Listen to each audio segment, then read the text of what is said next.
Hello everyone. This is fourth round of ChessDojo Open Classical Tournament, and the game that I played against 1700 rated opponent. It's a 45-minute game with 30 seconds interment, so quite a long game. Lots of time to think, and it should be slightly better quality-wise.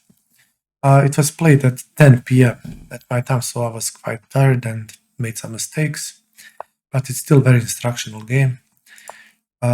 It started with King's Indian defense, and in the game I want to talk about plans, mistakes and handling mistakes, and a bit about piece activity. Those are three things that marked this game. Actually, I had some time to look at his openings, and I expect him to play here Budapest Gambit.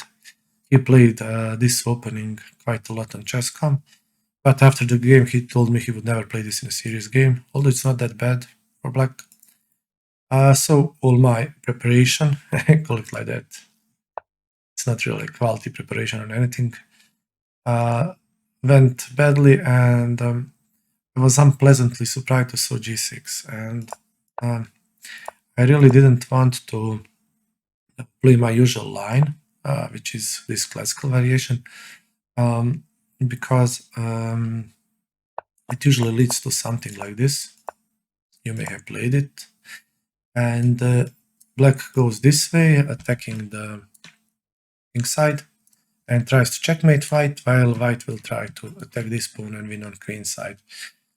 This is very unbalanced variation in which mistakes are very costly. A single mistake often on king side results in checkmate, and I kind of do not enjoy these sudden ends to games, and I didn't really like the opening, so I wanted to avoid it.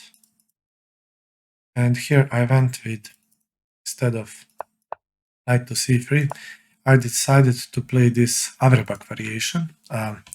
This is another interesting variation in Kids Defense that I saw on Daniel Naroditsky's stream. I highly recommend his YouTube channel if you haven't had a chance to visit it. The point on the variation is that this slightly unusually placed bishop is attacking the knight. It should not take the knight, but it stops e5 move. That's most played plan in a kid. What happens is if he, for example, plays this early e5, is that we can attack this knight, but first we take the queen, and now black is in huge trouble. He cannot defend this guy. Okay, he can do this now, but black is already pinned. He also lost rights to castle. So black has to be careful with e5. And he has here another plan, and we didn't come to it. But white plan is, and that I made a mistake, white plan should be to, let me show what I played. After he castled, unfortunately I was tired, it was 10 p.m. I auto-played knight to f6, and after he played bishop pinning me, I already regretted my move, because I remember that in Daniel Naroditsky game he delayed his knight, because he later played actually this move, and I think he played the queen here and castled long. In the variation,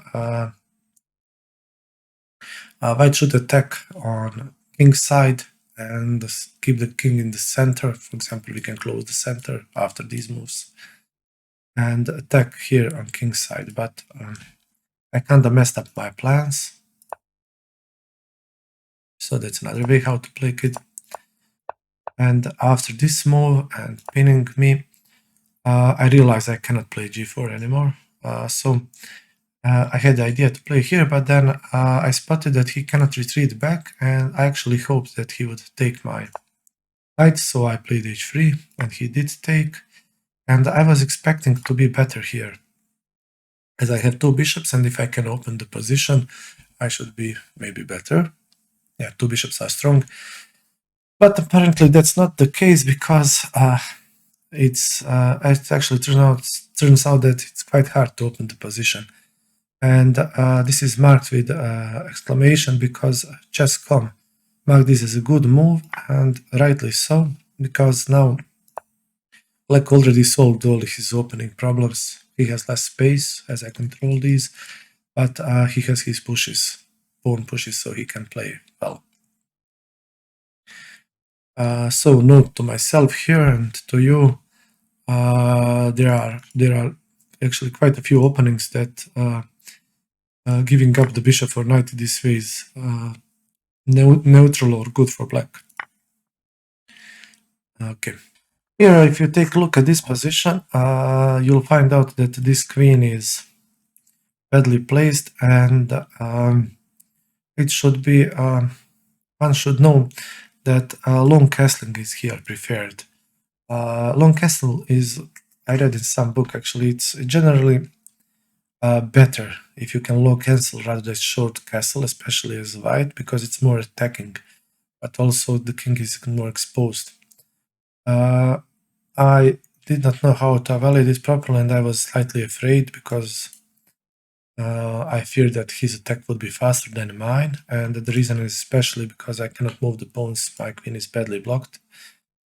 So I went with bishop to e2, but the issue is here, of course, my queen, and I asked my friend Dino Markovic, as in last game, to help me a bit analyzing this game, and here he explained that since I ended up with this position, now it would be much better that my queen and my bishops have swept places, and in general these are good moves if I would short castle, and even better would be to actually here avoid playing h3 but play this move in case he captures, or I play again h3 after, for example, this. But I end up with this configuration of pieces, and now I can short castle and have a good game. But I did it the other way and messed up everything. So planning. So now I have done it the other way. And in these positions it's actually better for white to long castle and attack rather than short castle. And okay, here let's see from the black side. He plays e5. Now I talked at the beginning of the game. The problem with this is that he now self-pinned his knight.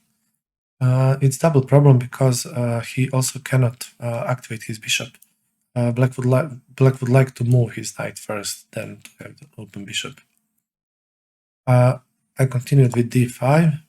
It's the best move and I knew it. I spent some time, but I just couldn't find a way to open up the position. I wanted to open up the position because I have two bishops. So I was looking at something like this. But then my queen is so badly placed, I don't know where to put it, and I would lose it even maybe more tempi here. For that reason, I played e5, he pushed me away. Now, the best square for the bishop would be here, but I hated the move because now my queen is blocked and I was afraid that it would come under attack, like this, and I was still afraid to castle on queen side, long castle. I should have long castled, okay. So I decided that it cannot be that bad with going to bishop to d2. Here my friend also criticized me again and asked me, do I ever consider my opponent's plans? And now that's a good question. What's black planning in this position? Now, obviously, as the way he played it, he wants to play this knight here. So in that case, it would be much better for me to have the bishop in this position, so I have the option to take it if I need it. So I missed that. Another thing about plans, there is better move here. What black players should know in this position, that since bishop is on g5 and black doesn't want to self-pin him, he should try c5. C5 is here better plan and it's often played in key defense. The idea is that Black will now have, I think, he will have queen to b6, activating his queen, and he will have also this move and attack pawn chain, and Black has a fine game here. This is slightly better than e5 variation, although that's one also good. So here I retreated my bishop to slightly wrong square. He goes back. This is also a slight mistake. If you have some experience in these positions, Black usually plays this move. It's more active. Now going backwards and in corner with knight is really bad. Knight has very few squares here. Instead of this, best move I think is to long castle and then proceed with attack. So that should be my plan. But I decided to move my queen, and what I tried here is to make a structure like I had in classical kid when I placed knight to c3. And in that case, bishop should be here, and when he pushes the pawn, as I was expecting him, I have f3 and I can retreat the bishop. And that's playable, then we get to this variation I hated. So I started to play the structure the way I actually didn't want to play it at first.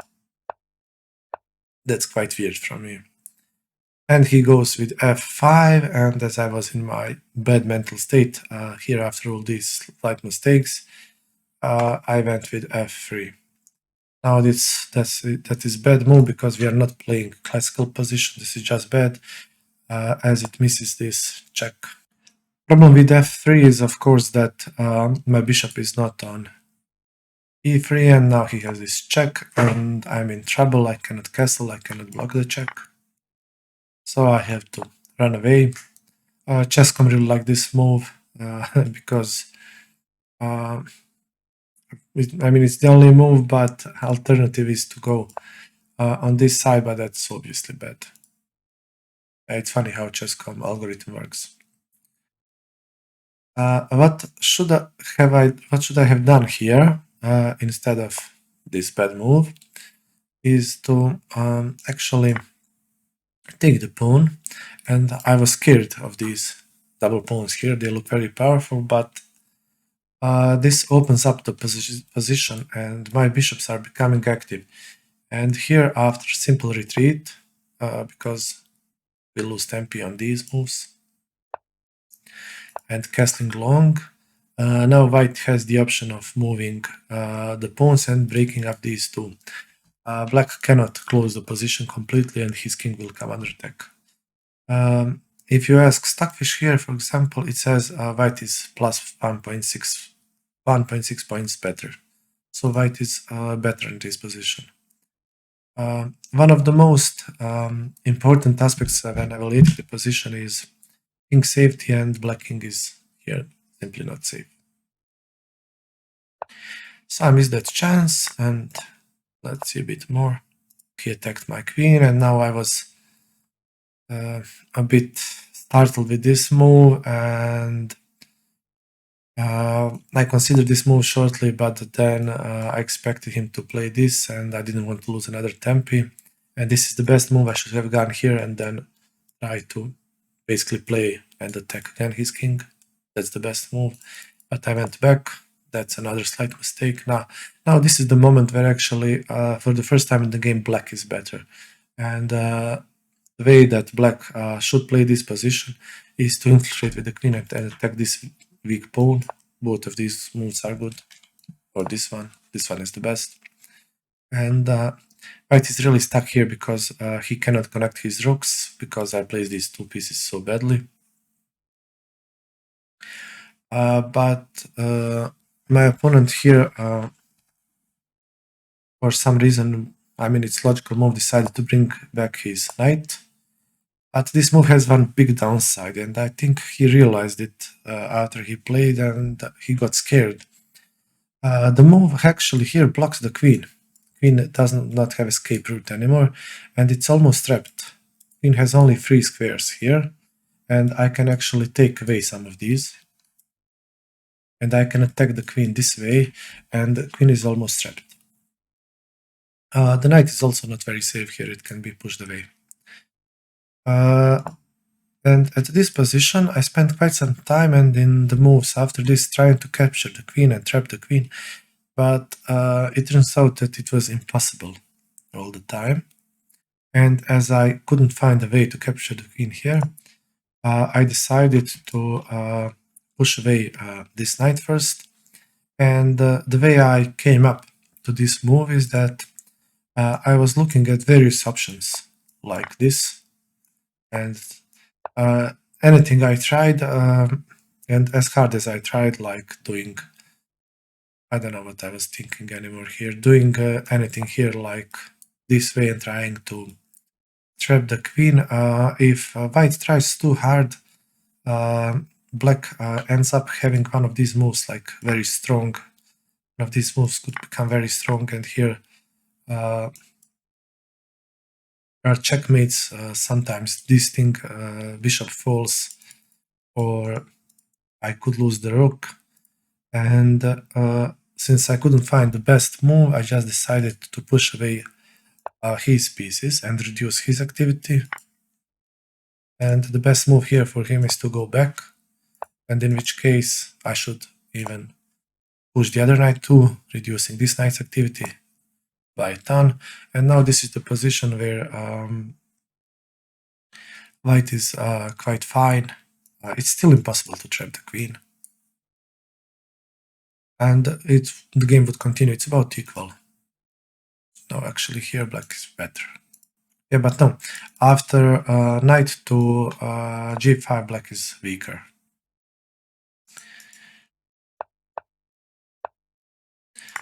So he didn't like this move, and rightly so, but it's the best move, and he went off with his sacrifice, and it simply doesn't work. And I did take a look at it when I played before, and I thought it doesn't work. But once he decided to take the pawn, I really had no choice but to take back. I simply lost very important pawn, and playing anything other than taking back is just disaster. So I took back, he also took, and in this position I have the way to this pawn. I still cannot trap the queen.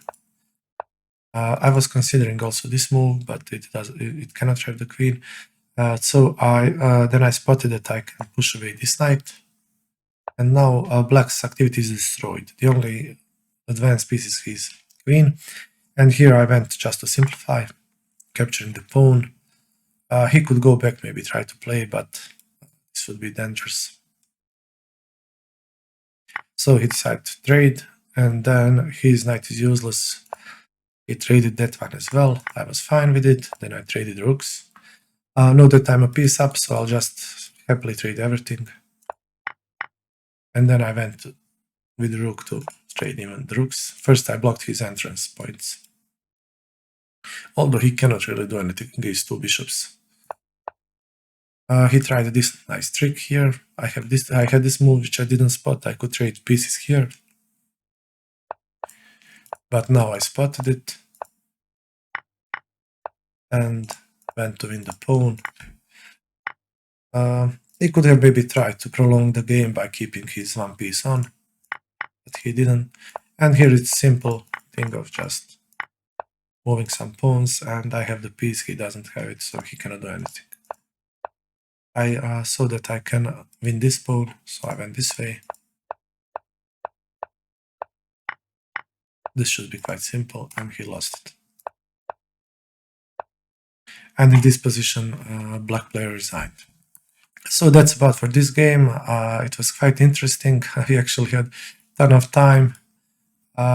There's an increment, so we spent, I don't know, it's 50 moves, like 25, like the game lasted about an hour, maybe. I hope you like this game and that you learned something about plans in this opening, also about handling mistakes and trying not to repeat one mistake after another immediately, as we did a few times in this game.